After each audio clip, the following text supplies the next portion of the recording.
All right, Running USA fans, it's time to check in with some people around the country who are dealing with this COVID-19 and the madness that ensues. And first up is Caroline Fitzgerald. She is the VP of Partnerships and Runner Experience at P3R in the Keystone State in Pittsburgh, Pennsylvania. Caroline, how are you doing? Hey, I'm all right. Thanks for having me. I don't know how you could have possibly known I am from Pittsburgh with my Pittsburgh neon. I'm a little bit obsessed, so A terrible towel would have helped. sure. What's going on in Pittsburgh? How's the situation over there? So we're hanging in here in Pittsburgh. As far as like where we are with COVID-19, we actually are having some pretty good numbers, some pretty good results as far as our progress. We had in Pennsylvania like a three-phased reopening, so like red, yellow, green, like a lot of places around the country. And we just on Friday went into our green phase, which is a lot of things are starting to reopen. And mass participation events are starting again at the level of 250 people or less. So all that to say, again, our numbers are good. So as far as like at P3R, we're really optimistic about everything. It's really good progress, and we're just hopeful that that great progress continues. Yeah, I think everyone's hoping for this continued progress, state by state, town by town, city by city. But it's been a tough year so far. I mean, with things that have transpired, you guys had to go through a really painful process of canceling the Dick's Sporting Goods Pittsburgh Marathon. A brutal decision. What was something that you guys think you did really well through having to make that call?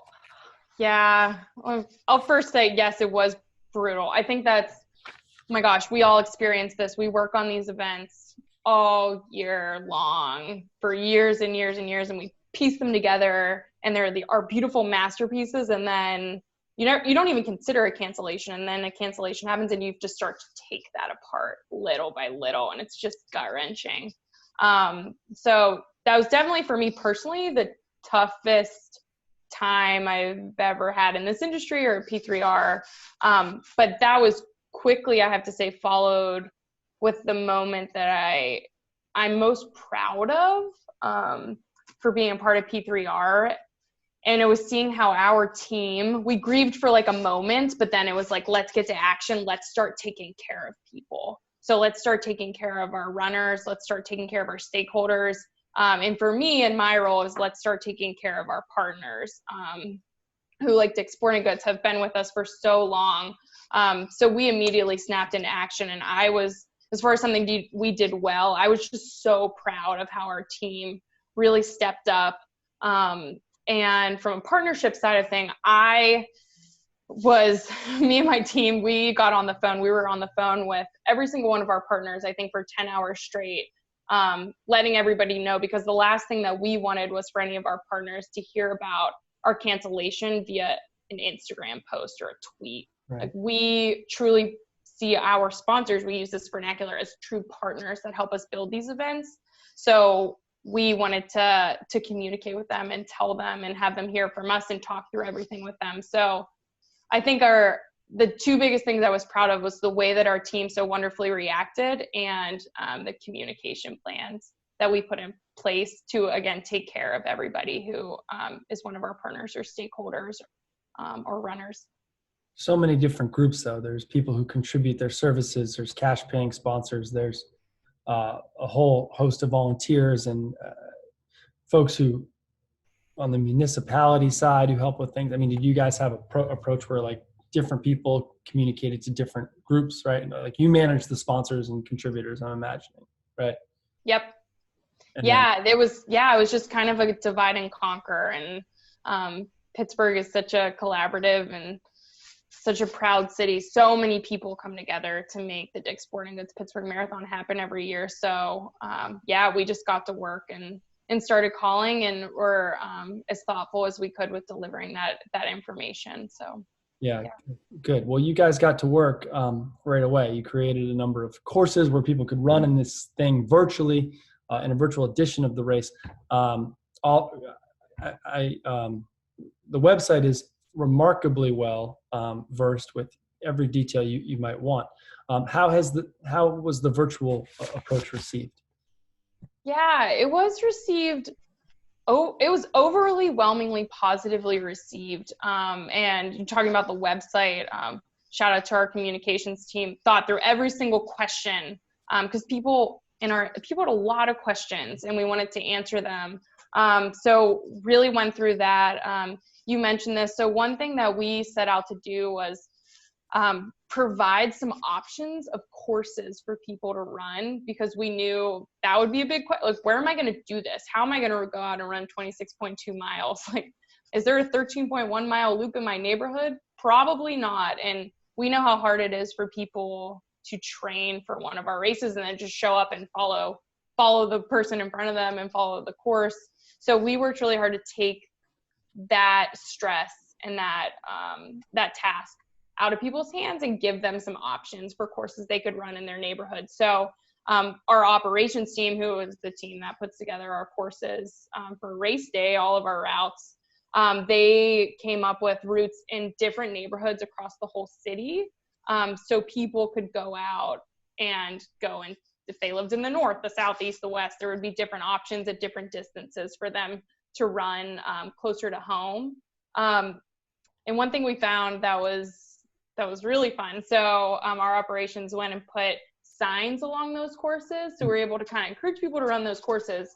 And then we were able to cheer them on with motivational signs along the way. So that was like our way to be there for runners, even though we couldn't actually be there with them whenever they ran their respective race. So those are a couple of things we did, but I get back to your original question. It was received overwhelmingly positively by our runners. I mean, how many different courses did you guys come up with? Oh my God, I don't even know the number off the top of my head, because the Dick's Sporting Goods Pittsburgh Marathon Weekend of Events has so many events within it. So multiple 5K options. We have the FedEx Marathon Relay, so different distances for those courses, the half marathon, the full marathon. So, gosh, I'm sorry, I don't know the exact number, but it was a lot. Our team really put some nice options together for everybody. You guys are taking good care of your runners. I mean, you mentioned whether you live north, east, south. I mean, but you've got to, a big part of a marathon is the merch, the goods, the shirt, the stuff like that. How are you going to manage, or did you manage getting this stuff that has such value to it to these runners that have such value to you? Yeah, so I love merchandise, so I was excited to see this question. So I think that comes with being a Pittsburgher. I don't know if everybody knows this, but our colors in Pittsburgh are black and gold for all of our professional sports teams. So Pittsburgh has adopted the colors of black and gold as our identity. So the Dick's Sporting Goods Pittsburgh Marathon is not immune from that. Our colors are very much black and gold with pretty much everything we do. So we create our merchandise, and there's rarely been a year that there has not been some sort of black and gold component to it. So all that to say, our runners take such pride, like they do across the country, with the medals that they earn, with the shirts that they earn. So we put a lot of time and thought into making products that allow people to show their pride for Pittsburgh. So one of the toughest things was we wanted to get everybody their shirts and medals as soon as possible so they could celebrate earning their finish lines and running their distances. So I said earlier about the different phases of reopening here in Pittsburgh, but we were in red, obviously, when that was like the shutdown phase that we all went through. And then the day that we were able to transition into yellow, which is where some restrictions were lifted, that's the day that our team was able to safely and with social distancing work through the weekend to get everybody's packages put together and get them to runners as quickly as we could. Again, the moment that things were safe to do so. So, we just, again, I'll say it again, we got to work, but we just really know how much it means to somebody that ran their first 5K, a kid that ran their first 1 mile kids marathon. That medal means so much. So we not only put a lot of time into creating merchandise that will be used more than once and that people will cherish and have forever, but that we could get it to people as quickly as possible. So for how many different events were you creating a bag? There's shorter distances all the way up to the marathon, right? Through the course of the weekend? Yeah, so we, gosh, how many events do we have? I think it's 7 events in total, maybe 6. Wow. So yeah, we had different merchandise and swag for each of those. A lot of bags. It's a lot of bags. How many things are going into one bag? Like five items in a bag, 12 items in a bag?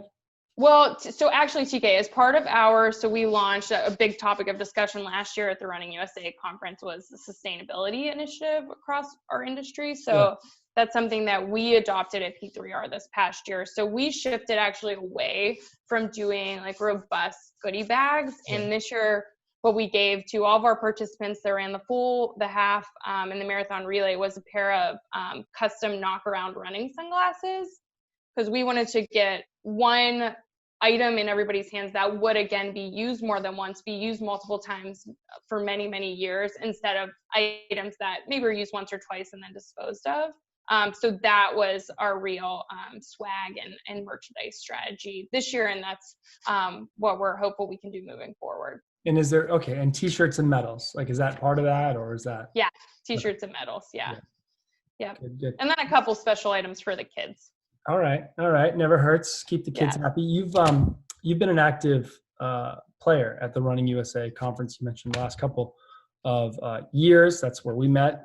We've certainly chatted with each other many times over the years at that. Okay, we're coming into another year in 2021. Certainly going to be a lot to talk about. What are you most looking forward to discussing with your peers at the event in 2021? Yeah, it's definitely going to be an interesting one. I'm excited. Gosh, I think we're going to need this conference to come back together. Like, we've all experienced, I mean, everybody has experienced on some level the same thing these past couple months. So I think it's going to be a really important time for us to get together. I know there's going to be a lot of discussion around operations and best practices and safety and all of that.